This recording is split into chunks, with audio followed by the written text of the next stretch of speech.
Watch us as we drop this hip hop, it's like it stays.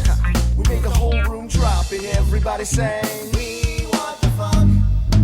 We gotta have that funk. We kick it old school. We think we're so cool. We take it back to the past. We gonna act a fool.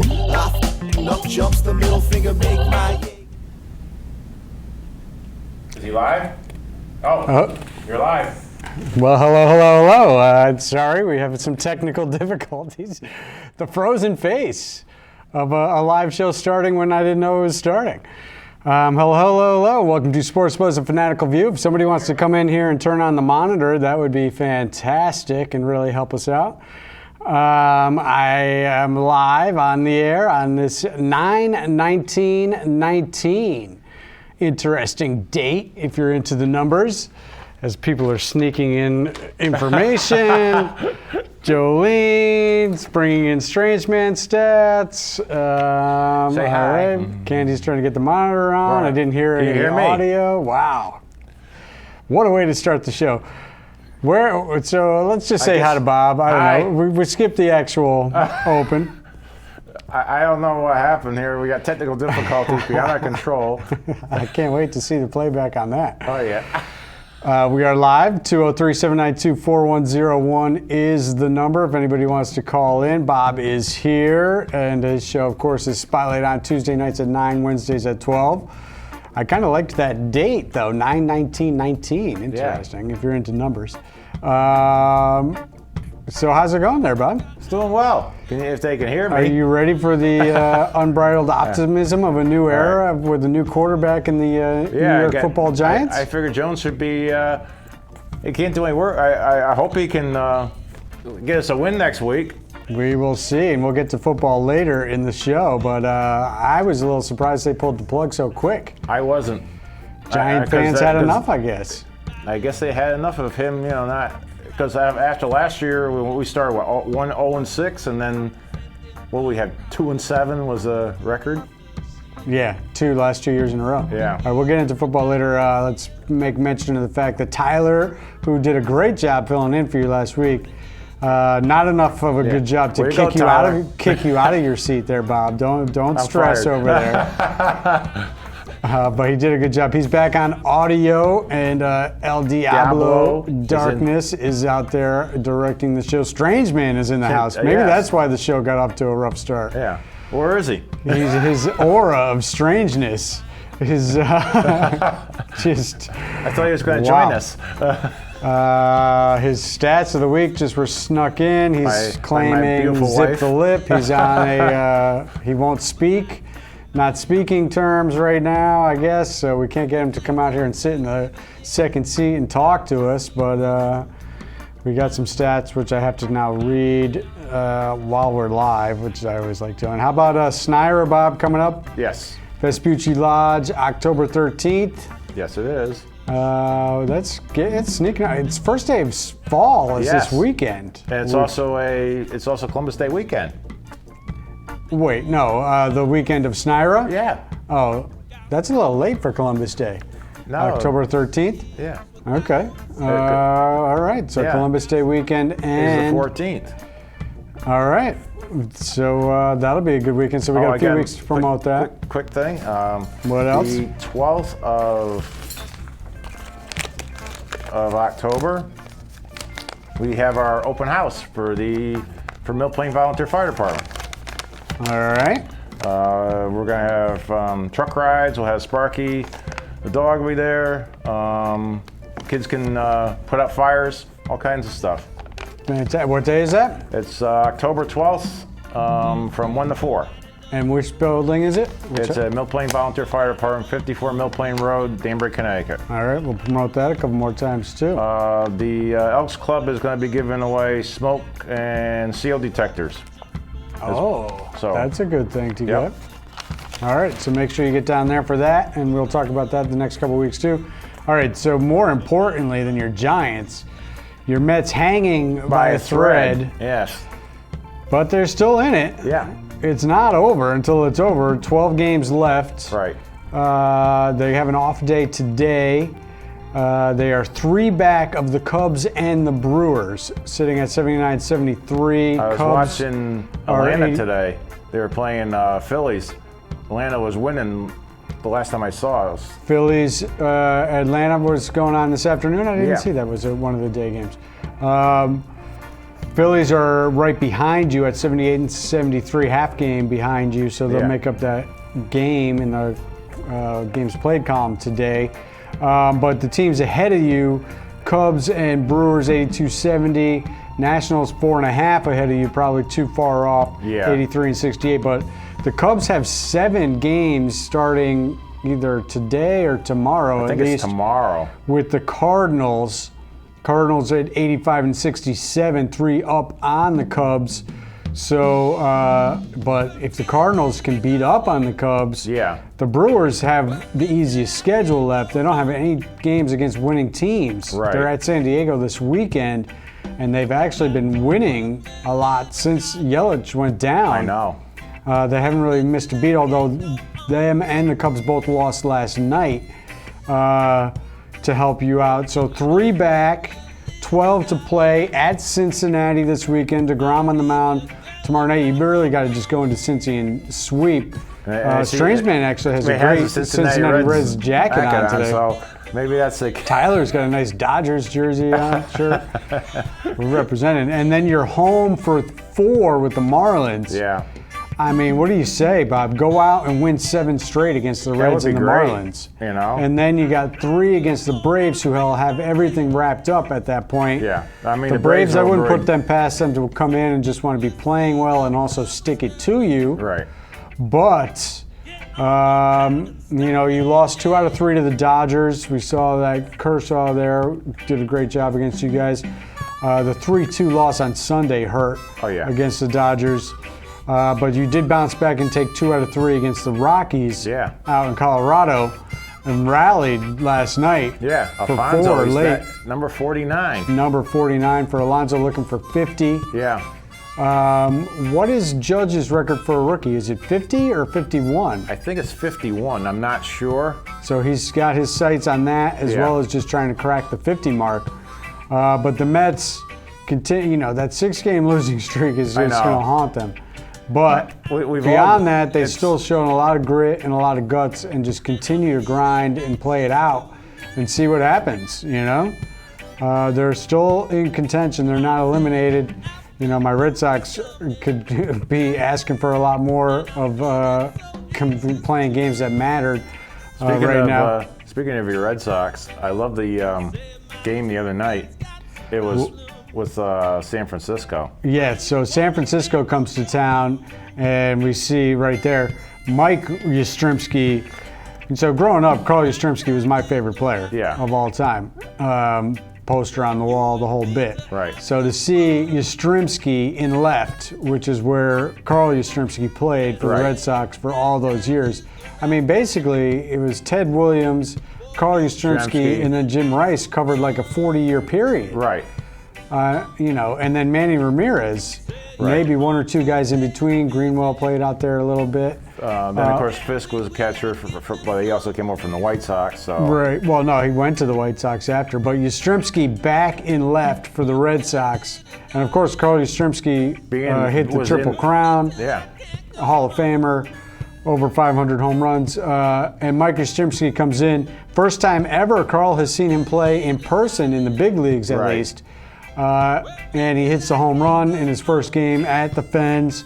So tremendous job by Mike Yastrzemski. And the night after, which I didn't get a picture of, unfortunately, Carl Yastrzemski on hand throws out the first ceremonial first pitch to Mike Yastrzemski. Which was great moment. Yeah. So really fantastic. Red Sox don't have anything else to play for. I will get to the strange stat of the week, which involves the Red Sox. Rafael Devers, who's had a tremendous year for them, youngest Red Sox player to hit 30 homers in a season since the legendary Tony Conigliera hit 32 at the age of 25. Rafael Devers, I believe, is 21. Wow. And Tony C did that in 65. And of course, I Tony just C. about can remember that. Tony C. What could have been for a great player who got off to such a tremendous start, and then of course the horrific moment when he was beamed in the head.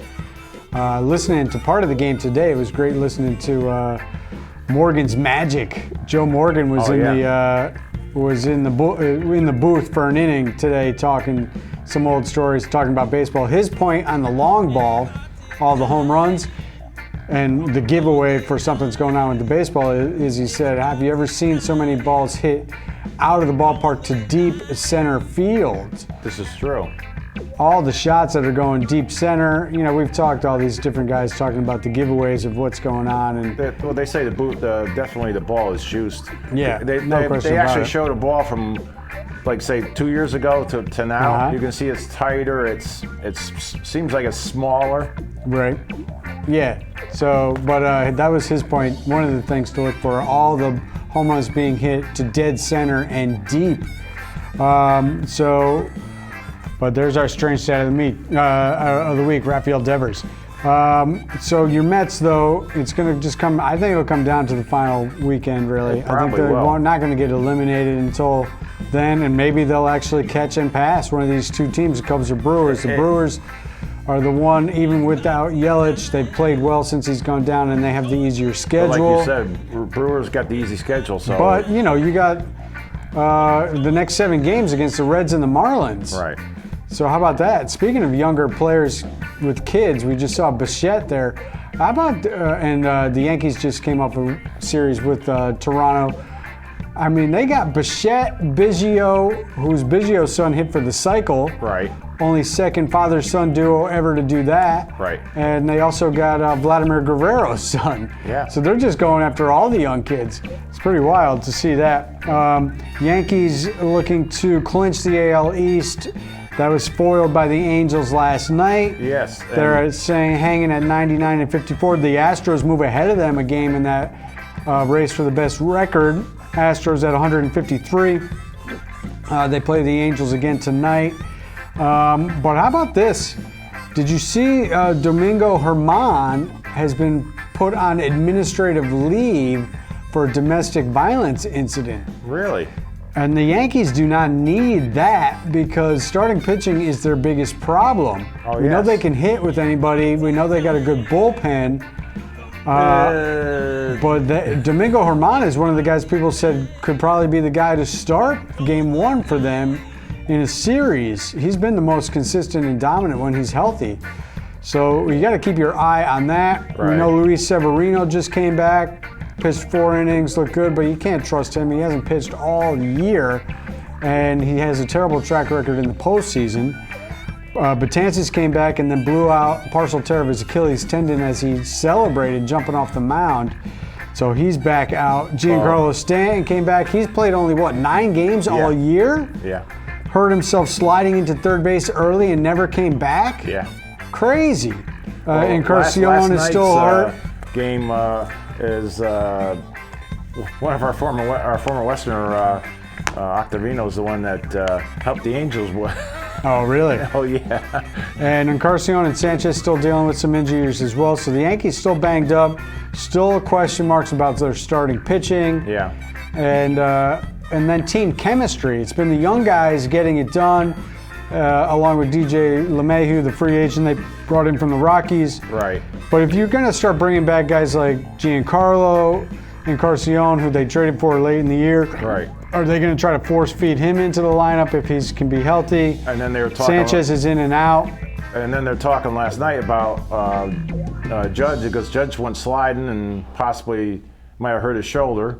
Oh, really? Yeah, well, he dove for that ball that he missed. And Yeah. we got McFadden. We got a full house tonight. The We got the full Maniac crew. is here. We'll get him mic'd up and say hello. We'll get his thoughts on the Mets real quick, even though we touched on them already, and maybe more on what happened with his Jets. We're only at week 3. Let's not go there. Holy cow. So the rest of the wild card situation, Tampa is behind Oakland. Oakland, they're the team that if they can get through that one-game wild card, nobody's Right. going to want to play them. 92 and 61. Tampa 90 and 63. Cleveland has fallen to 89 and 63. They're all Cleveland plays tonight at home against Detroit. Oakland and Tampa are both off. Tampa It's just hosts surprising Boston how- this weekend. Boston has one of the things they have done well is played well on the road and played well in Tampa this year. Tampa's beaten up on them in Boston, but Boston is beaten up on them in Tampa. So Boston will play a spoiler down in Tampa this weekend. Oakland's home for Texas.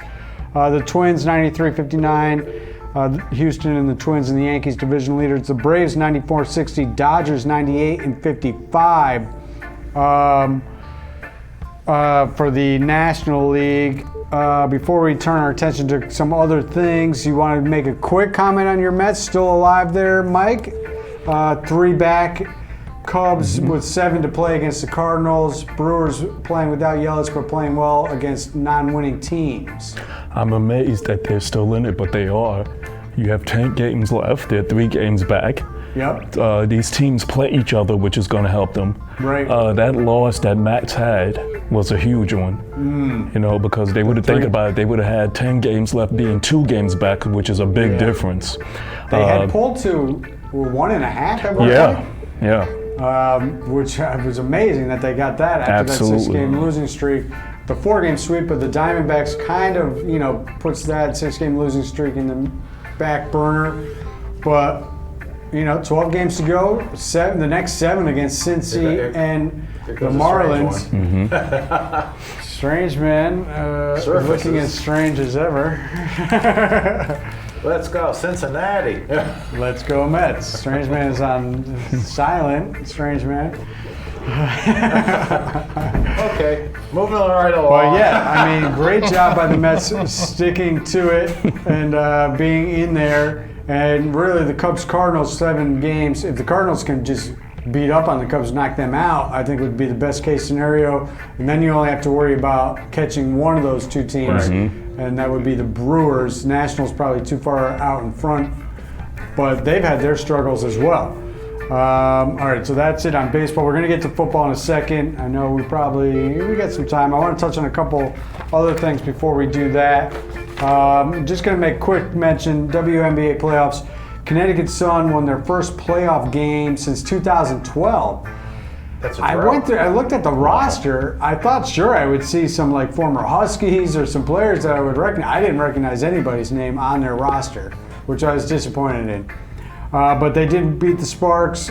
Game 2 is tonight at 6:30 actually, so they just tipped. And the other playoff series going on, Washington Mystics, 97-95 winner over Las Vegas Aces. Did we know Las Vegas had a team? I never knew they had. They must. That must. That's got to be new. Yeah. And I give do it you to know them. who's coaching the LA Sparks? Oh, Derek Fisher. Derek Fisher, yep. Derek Fisher? Yes. Didn't he have some Yes, he is. issues with female relations? yeah. I thought he did many years ago, right? That's why he got. I thought that was surprising when I saw a picture of him. I was like, wait a second. That's Whoa. why he was out of the NBA to begin with. Elena Deladon, who's the MVP of the NBA, leads the Mystics, and I believe she was hurt last year in the postseason, even though she got her team to the finals playing Right. on one leg. So I'll kind of be rooting for her because she is a great player and a great story. If you don't really know her story, you should look it up. Great story, great person. Elena Deladon had 24 points in that game. So just a little WNBA. We don't touch on them really ever. But I thought it was worth mentioning because Connecticut Sun trying to get to the finals, Yes. which would be great. Champions League got underway as well. This will drag on for a while, group stage, but it did start. So just a couple things. Valencia 1-0 over Chelsea. Chelsea, of course, paid big money, most ever for an American-born player, to transfer from Borussia Dortmund. Pulisic, the American wonder kid, he's not playing that much, and they did lose their first game 1-0 to Valencia. Other games of note, just as they get underway, they got a long way to go, and these games really don't matter that much at this point. But Napoli beat Liverpool 2-0. Liverpool, of course, the defending champion. Barcelona did tie against Borussia 0-0. PSG pounded Real Madrid 3-0. And Atletico Madrid tied Juventus 2-2. Those are just some things of note. MLS, 4 games left. Montreal beat Toronto I cannot figure out the standings. They seemed off to me from what I saw the other day, but I'm going to trust the MLS website has it correct. They do say, I don't know how Toronto got points after they lost the other day, but something happened here. But anyways, NYCFC still in first, 57 points.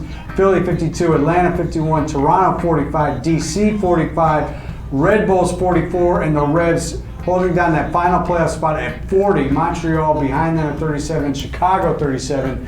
4 games left. Amazingly, the Revs have lost only 2 games since Bruce Arena became the coach. It's 14, 15, maybe 16 games, and yet they still are at that last spot. It is super tight in the MLS with 4 to go.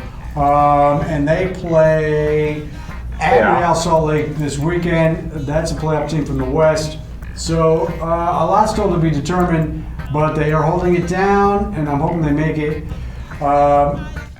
Big college football game this weekend I'll make mention of. We haven't done much on college football either, but Notre Dame at Georgia. First time ever these two teams play, or at least they play at Between the Hedges down there in Athens, Georgia.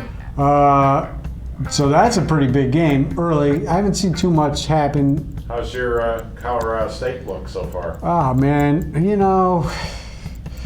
they were playing Arkansas this weekend. They were losing early. Right. I had my eye on the scoreboard. I wasn't watching the game. I saw they rallied and tied the game at like 37 or something like that. I was like, oh, they came back and tied the game. I turned on the game. Arkansas proceeds to score 21 answered points in about a matter of 5 minutes and blow them out. I'm like, well, that was great. Yeah. I'm glad I turned the game on. So they are 1-2. I didn't see what UConn did this weekend. Not that I looked that hard for it. NFL. So quarterback situations. Yeah. We should give Bob the floor here because the Eli era is out. So you say you were ready for it and you're okay with it and you don't mind. It was bound to happen. What was he, 8-27 or something like that? I don't even, the numbers are staggeringly bad. Yeah, we knew the handwriting when school on the roll was coming. He's 500, I think, overall in his entire career. Right. He sits at a 500 record.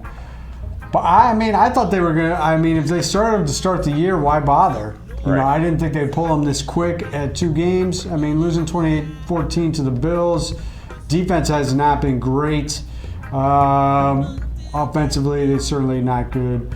But, so you're ready for the Daniel Jones era to begin. Yeah. It's you have to start somewhere.